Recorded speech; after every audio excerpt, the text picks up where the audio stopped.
Just how much social responsibility should a manager take on?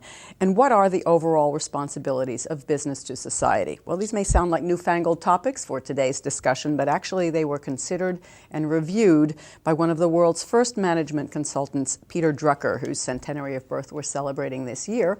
And one of his followers is the INSEAD Chaired Professor of Ethics and Social Responsibility, Craig Smith. Thank you for being with us. Thank you, Shelley. As far back as 1955, Peter Drucker was cautioning managers, I'm going to quote here, to consider the impact of every business policy and business action upon society, whether the action is likely to promote the public good, advance the basic beliefs of our society, and contribute to its stability, strength, and harmony. That sounds like a big ticket. What did he actually mean by that? Well, the interesting thing about Peter Drucker is that in respect to this issue, that he spent some 60 years or so writing about the business and society relationship and the responsibilities of business to society. And I'd go back even further than his 1955 Practice of Management book. So in writing a paper that was looking at Peter Drucker's work after he passed away in 2005, I went back to even some of his earliest writing in English, back to the late 1930s, and in that work you see evidence of his sense of the profound interconnectedness of business and society. In fact, in his study of General Motors, the concept of the corporation, he described General Motors as being affected with the public interest. And it was that way of characterizing the relationship between business and society that caused Alfred Sloan to reject the study and say that he profoundly, the head of General Motors at that time, that he profoundly disagreed with Drucker's view of this relationship between business and society. And then you enter Ralph Nader with Unsafe at Any Speed, with GM losing so much money over, was it the Corvette? I don't even remember. Which vehicle? The irony of the Unsafe at Any Speed story is that GM essentially went after Nader, and Nader was there, if you like, championing the consumer's interest relative to the safety and quality problems of GM cars, and it backfired on them because big time, right? Because he was then awarded damages in the courts and able to fund his activities and funded his crusades forever. Indeed, and continue to try and hold GM to account. Then in the 1970s, or in 1970, of course, we had Milton Friedman coming along saying, social responsibility, I'm quoting here, is a fundamentally subversive doctrine in a free society. So what happened between Drucker and Friedman in those ensuing years? Well, Drucker was still saying the same thing. He disagreed with Milton Friedman. Clearly. And it was...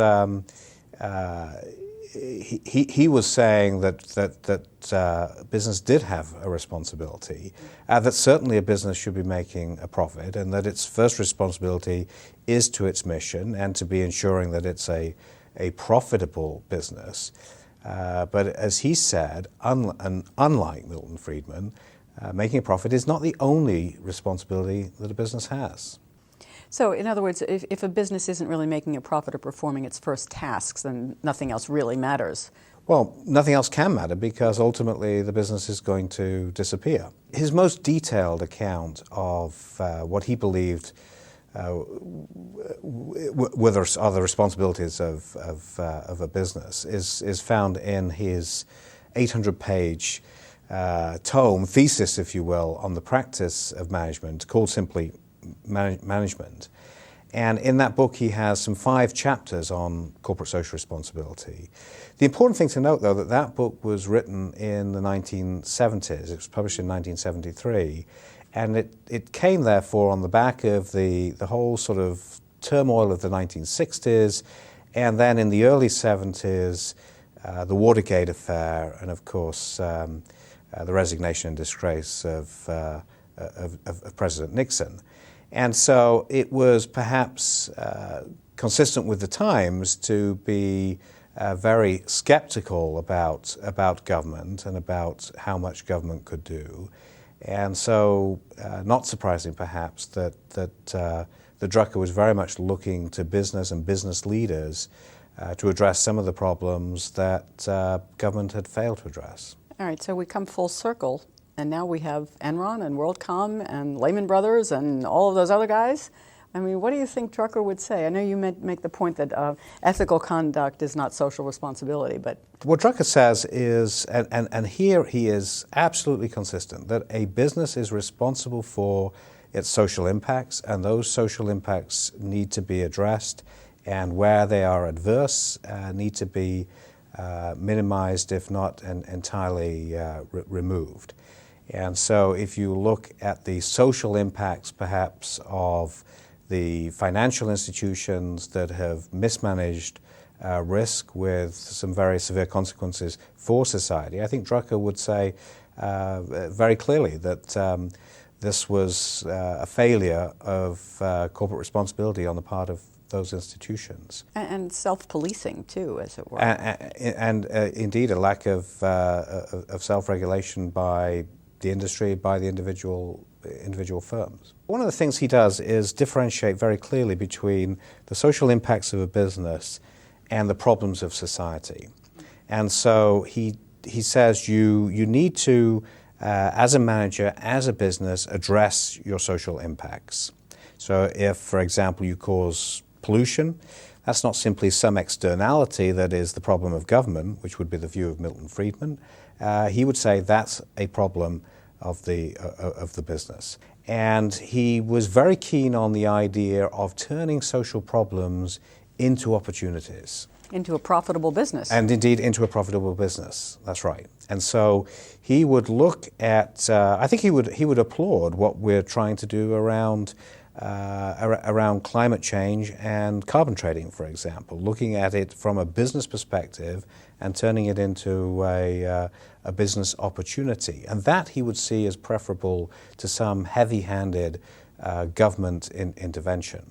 But he would also say there are certain constraints. When you start looking at social problems, you must first be sure that you are meeting the first purpose of the business. And so you should not be addressing social problems in a way that jeopardizes the primary purpose of the business, that jeopardizes perhaps its sustainability.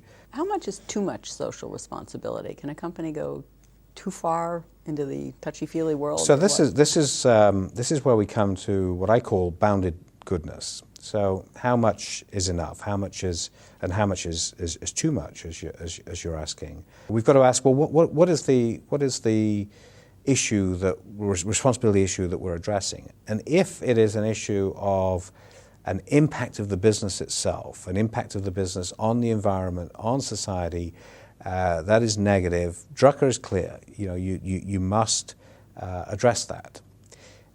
If it's, however, this category of social problems, then he says, you don't address it if in addressing it you're going to jeopardize meeting the core mission of the business, potentially jeopardizing in a way that would threaten its profit. What do we take away from Drucker today that's applicable? I suppose, yes, it's interesting. There are a lot of references. What turns you on today? I think to summarize my key points about what we would take away from him. I think it's this notion that that business and society are deeply intertwined. That business is not some separate activity that's removed from society. It's a part of society, and it has responsibilities to society in part as a consequence. I think that would be that's evident throughout his writing, and I think that would be the first point. I think the second point is that when it comes to the impacts that business has on society, the negative impacts on society or the environment, Drucker is very clear, and I think we can't but agree with him, that managers must address those impacts and reduce the harmful impacts. And then I think thirdly, it's useful to look at this distinction he has between social impacts and social problems. And while he still wishes to assert that there is a need for business to try and look at social problems, it's not in the same category as social impacts.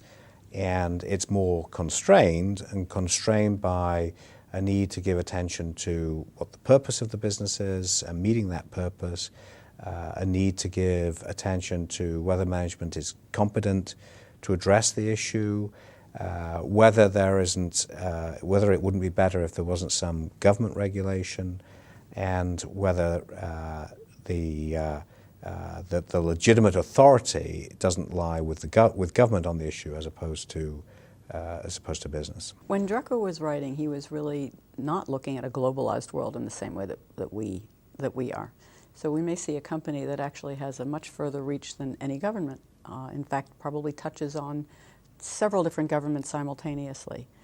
How do some of his theories apply to this globalized world that we now live in? In some respects, they apply, but on a bigger stage. If you look at global problems, such as those we have expressed in the UN Millennium Development Goals, that talk about the need to reduce poverty, the need to eliminate hunger, the need to increase the access to education, address climate change. These Millennium Development Goals, I think you can look to and say, well, there are probably some things that businesses can do the governments can't.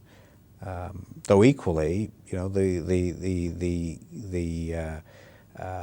onus is still on business to look to see whether it is its place to be addressing those issues. Craig Smith, thank you for being with us on INSEAD Knowledge. Thank you.